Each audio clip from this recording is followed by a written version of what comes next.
This great culture, being together, respecting all, the worship your own and respect all, reject none. Let all the noble thoughts come from all directions. Ano bhadraha kratavo yantu vishwata. Just one line. Vasudhaiva kutumbakam. We are all one family. What a great culture.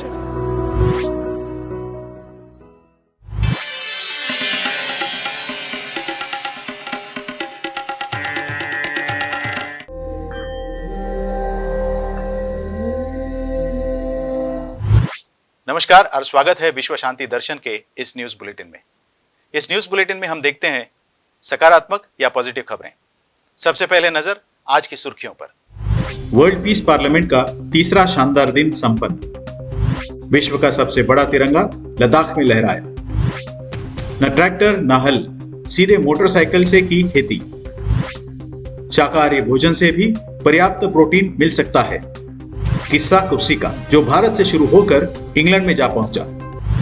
Pune से online चल रही world peace parliament आज उसका तीसरा दिन है। आज पूरे दुनिया भर से अलग अलग देशों से आए हुए शांति दूत इसमें सहभागी हुए और अलग अलग विषयों पर चर्चा हुई। आइए देखते हैं विश्व शांति दर्शन का एक स्पेशल रिपोर्ट। पुणे में स्थित MIT वर्ल्ड पीस यूनिवर्सिटी में 7वीं वर्ल्ड पीस पार्लियामेंट का ऑनलाइन आयोजन किया गया है। पार्लियामेंट के तीसरे दिन the right to peace, universal declaration of human rights, इस विषय पर अभ्यासकों की विस्तृत चर्चा हुई। Peace is a fundamental right, and all of these people were visionaries. And exactly 25 years ago, a visionary amongst us, Dr. Karad, established the World Peace Center. इस विषय पर ग्लोबल ह्यूमन राइट्स डिफेंस के श्रद्धानंद शीतल जी के विचार बहुत महत्वपूर्ण थे। It's only have a clear bench for universal human rights standards that must be implemented on country-wise, and unfortunately, we see that it's human rights becomes more economic trademark. Meditation गुरु दादा गुणमुक्तानंद जी ने जो विचार इस वर्ल्ड पीस पार्लियामेंट के सामने रखे, उससे online दर्शक प्रेरित हुए। Take the principle of ahimsa, for example. Ahimsa, the first principle of Dharma Niyama. The real meaning of ahimsa is not pacifism. It does not mean that one should never use force. सोमवार का विषय था human rights. उसी तरह रविवार को संपन्न हुए सेशन में चर्चा हुई विश्व शांति के आकार पर। उसमें सीकिंग फॉर पीस के कार्यकारी संचालक मंदार आप्टे जी ने अपने विचार व्यक्त किए। स्विट्जरलैंड से मोहन जी ने भी बात की। कॉम्पीट और कंपेयर, इस जीवन की प्रणाली से हम अपने अंदर मौजूद गुणों को भूल रहे हैं, इस बात पर उन्होंने जोर दिया। I think it's fundamentally that we are always making people, that is, people are created to chase something outside. That means to compete and compare. That completely loses our identity and value. Because we do not see ourselves, we do not see us. We see the world outside as a potential competition. इसके साथ ही सबको उत्सुकता थी वह पाकिस्तान से parliament में शामिल हुई डॉक्टर सादिया महमूद जी को सुनने की। उन्होंने शांति की बात करते हुए शांति बढ़ाने के लिए ताकत कैसे इस्तेमाल की जा सकती है, यह बात विस्तार से समझाई। As practitioners of peace or academics or scholars who are working on peace and conflict provide, and they always end up complicating the concept and telling us that we do not have an agreed upon definition of peace. Sadia की तरह अफगानिस्तान के doctor Amit वाली जी को सुनना भी बहुत महत्वपूर्ण था। Even the economy is going down day by day.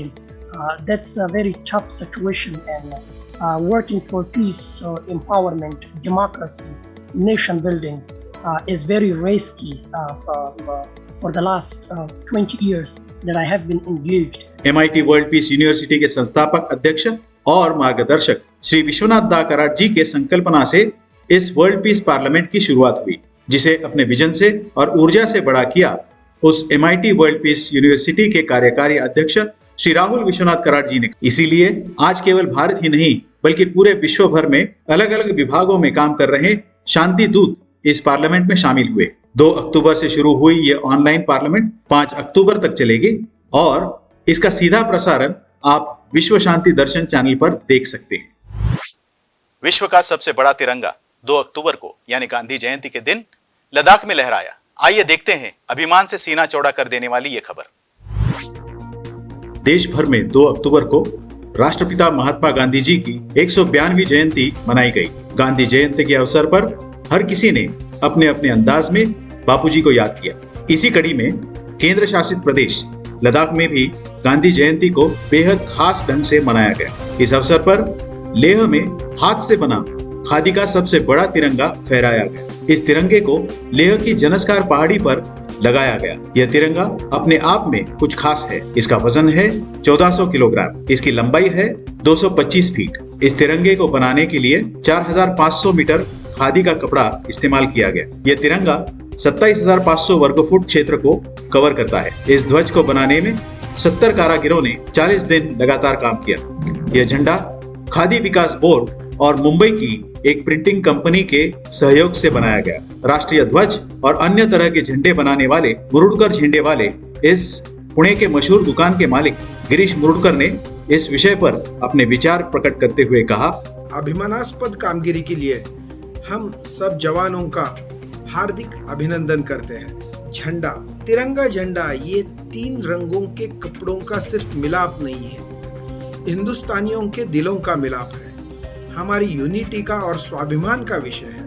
15 अगस्त और 26 जनवरी को बड़े बड़े झंडे अलग अलग साइज में गवर्नमेंट के ऑफिसेस पे, कोर्ट में, बड़ी बड़ी बिल्डिंग्स पे लगाए जाते हैं। हमारे यहाँ से 14 feet by 21 feet, 12 feet by 8 feet, 6 feet by 9 feet, 4 feet by 6 feet, 3 by 4.5, 2 by 3 feet, ये इस प्रकार के रेडी झंडे दिए जाते हैं।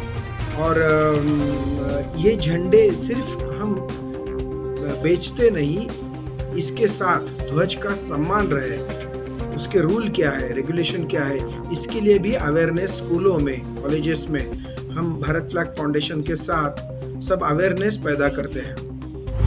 किसी समस्या को हल करने के लिए अगर ईमानदारी से प्रयत्न किए जाएं, तो वो समस्या हल हो ही जाती है। ऐसा ही एक जुगाड़ एक किसान ने किया। क्या किया है उसने, देखते हैं, देखकर आपको भी प्यार हो जाएगा। सभी विपरीत परिस्थितियों पर विजय प्राप्त करते हुए एक युवा किसान ने एक अनोखी लड़ाई लड़ी है। इस युवा किसान ने अपने खेत की जुताई करने के लिए किसी ट्रैक्टर या बैलगाड़ी का इस्तेमाल नहीं किया। उसने अपनी बाइक से अपना खेत जोत लिया है। इस वीडियो को देखकर बड़े बड़े टेक्नोलॉजिस्ट भी हैरान हो गए हैं। एक बाइक की मदद से एक दिन में जमीन के एक बड़े क्षेत्र की जुताई करना संभव हो गया है। इतना काम बैल भी नहीं कर पाते। यह लागत को भी कम करता है। 5 एकड़ के खेत में रोजाना 1 जोड़ी बैल लग जाते हैं, लेकिन बाइक से महज 4 से 5 घंटे में यह काम पूरा हो जाता है। इस युवा किसान ने बाइक के पिछले हिस्से में जुताई की सामग्री लगाकर जुताई का सफल प्रयोग किया है। सोशल मीडिया यूजर्स इस व्यक्ति की लड़ाई को पसंद करते हैं, इसलिए लोग इसकी सराहना किए बिना खुद को रोक नहीं पाते हैं। हर साल 1 अक्टूबर विश्व शाकाहारी दिन के रूप में मनाया जाता है। आइए हम और जानकारी लेते हैं इस शाकाहारी भोजन की। हम जानते हैं कि हमारे शरीर का विकास, उपचार, मांसपेशियों के निर्माण तथा कोशियों की मरम्मत और डीएनए आदि के लिए प्रोटीन की आवश्यकता होती है। लेकिन सदियों से हमने एक आम गलत धारणा का पालन भी किया है कि शाकाहारी भोजन में प्रोटीन की कमी होती है। सच बात तो यह है कि शाकाहारी भोजन अपने आप में परिपूर्ण है। यह सिद्ध हुआ है एक अभ्यास के दौरान। इस विषय के अभ्यासक भी यही कहते हैं। सुप्रसिद्ध आहार तथा पोषण विशेषज्ञ शिल्पी दत्ता ने कहा, वेजिटेबल प्रोटीन हमारे पाचन शक्ति को बहुत अच्छे से बढ़ाता है। वेजिटेबल प्रोटीन में अगर एग्जाम्पल देखा जाए तो mushroom, tofu, soya, paneer, cereal, pulses etcetera. Vegetable में प्रोटीन में काफी वैरायटीज है, हम उसे मिक्स करके अपने भोजन में ले सकते हैं। भारत की पारंपरिक शाकाहारी थाली को देखते हैं तो इसमें हमेशा दाल और सब्जी के साथ साथ रोटी या चावल जैसे अनाज भी होते हैं। इनसे हमें संपूर्ण अमीनो एसिड प्रोफाइल मिलता है जो शरीर में प्रोटीन के अवशोषण को बढ़ाता है। वेजिटेबल प्रोटीन का सबसे अच्छा तरीका ये है कि वो इजीली डाइजेस्टेबल प्रोटीन है। उसको शोषणता में जो सबसे ज्यादा हेल्प करता है वो है विटामिन सी, जो लेमन में भरपूर मात्रा में पाया जाता है। और आजकल तो मसल गेन के लिए भी प्लांट प्रोटीन को ही ऑप्ट करते हैं फॉर लीन बॉडी मास। इस विषय में अपने विचार व्यक्त करते हुए शाकाहार के विश्वविख्यात समर्थक डॉक्टर कल्याण गंगवाल कहते हैं, आजकल ये बहुत बड़ी गलतफहमी युवा पीढ़ी के अंदर है कि हमारे आहार के अंदर हमें प्रोटीन शाकाहार से नहीं मिलते। हमारे शाकाहारी भोजन में हमें वो सब चीजें मिलती है जो प्रोटीन भी मिलते हैं यदि हमने बैलेंस डाइट लिया तो। और ये बैलेंस डाइट लेने की प्रक्रिया हमें समझनी जरूरी है। आपको मालूम होगा आज विदेशों में लोग प्रोटीन की मात्रा कम ले रहे हैं क्योंकि प्रोटीन ज्यादा लेने से उनके शरीर में कई बीमारियां हो रही है। ऑस्टियोपोरोसिस नाम की बीमारी सबसे ज्यादा विदेशों में प्रोटीन की वजह से हो रही है। इसीलिए प्रोटीन की मात्रा सही ढंग से लेना शाकाहारी लोगों के लिए जरूरी है और वो सभी प्रोटीन हमारे शाकाहारी प्रोटीन में आते हैं। इसीलिए मैं हरदम कहता हूँ, आरोग्यपूर्ण जीवन का, निरोगी जीवन का आधार है शाकाहार। शाकाहार ये गलतफहमी है कि हमारे आहार के अंदर वो amino protein, essential amino acids नहीं होते हैं जो शाकाहार में नहीं है। ये सरासर गलत है, सरासर गलत है, सरासर गलत है। कुर्सी और कुर्सी की लड़ाई के किस्से हर जगह चलते हैं। यह कुर्सी ऐसी है कि जो भारत से निकलकर इंग्लैंड जा पहुंची। इंग्लैंड के मैनचेस्टर शहर में एक रेस्तरां में लगी हुई कुर्सियां महाराष्ट्र की हैं। इन लोहे की कुर्सियों का वीडियो सोशल मीडिया पर तेजी से वायरल हो रहा है। जाने माने क्रिकेट समीक्षक सुनंदन लेले, जिन्होंने यह वीडियो बनाया, विश्व शांति दर्शन के साथ अपना अनुभव कथन करते हुए बोले, मैनचेस्टर में एक अल्ट्रिंकम बोल के एरिया है जो बहुत ही पॉपुलर है, जहां बहुत सारे इंडियन भी रहते हैं और उसका टाउन सेंटर बहुत ही खूबसूरत है। Nice cafes are over there, eateries है, बेकरीज है, शॉपिंग का मस्त माहौल है। तो वहाँ मैं एक कैफे में घूम रहा था, कॉफी पी रहा था और मैंने अचानक वहाँ की चेयर देखी। चेयर टिपिकल इंडियन थी, लाइट टिन मटेरियल की, और उसके पीछे बालू लोखंडे सावड़ज ऐसे लिखा हुआ था। वो देख के मैं चकाचौंध रह गया और मैंने सोचा कि ये कैसे हो सकता है एक यूरोपियन कैफे में Balu Lokhande, that too written in a Marathi language, तो वो कैसे हो सकता है। इसलिए मैंने 20 सेकंड का वीडियो निकाला, सिर्फ 20 सेकंड का, और वो ट्विटर पे ऐसे मजे में डाल दिया। सुनंदन लेले ये वीडियो इतना वायरल हुआ कि उसकी खबर सांगली जिले के सावलज गांव में रहने वाले मंडप कॉन्ट्रैक्टर बालू लोखंडे तक पहुंची, जिनका नाम इन कुर्सियों पर लिखा था। उन्हें भी ये पता नहीं था की ये कुर्सियां मँचेस्टर तक कैसे पहुंची। ही खुर्ची 15 वर्षापूर्वीची आहे, माझ्यापासून माझ्या जवळून गेली। करीब 13 साल पहले उन्होंने पुरानी कुर्सियों को बेच दिया था और नई फाइबर वाली कुर्सियां खरीद ली थी। अब इन कुर्सियों का वीडियो सोशल मीडिया पर तेजी से वायरल हो रहा है। सुनंदन लेले और बालू लोखंडे दोनों को मशहूर बना दिया। कभी मैंने सोचा नहीं था कि लोगों को वो इतना पसंद आएगा, ये इतना वायरल होगा। जब मैं वापस आ रहा था इंग्लैंड से, तो मैंने बालू लोखंडे जी का फोन मुझे मिल गया था, क्योंकि सावलज के लोगों ने मुझे बहुत सारा पिंग किया था, मुझे कांटेक्ट किया था। तो वो करते हुए मैंने बालू लोखंडे जी को फोन किया, वो बहुत खुश हो गए, बहुत अच्छे आदमी है वो। उनका तो रिस्पॉन्स ये था कि लेले सर, आपने तो मुझे हीरो बना दिया। लेकिन मेरे ख्याल से एक सीधा साधा आदमी जो अच्छा खासा बिजनेस करता है, उसकी चेयर अगर मैनचेस्टर तक पहुंच गई तो उनको भी ये गर्व महसूस होना चाहिए। लेकिन इसी के साथ आज के बुलेटिन में यहीं रुकते हैं। देखते रहिए विश्व शांति दर्शन।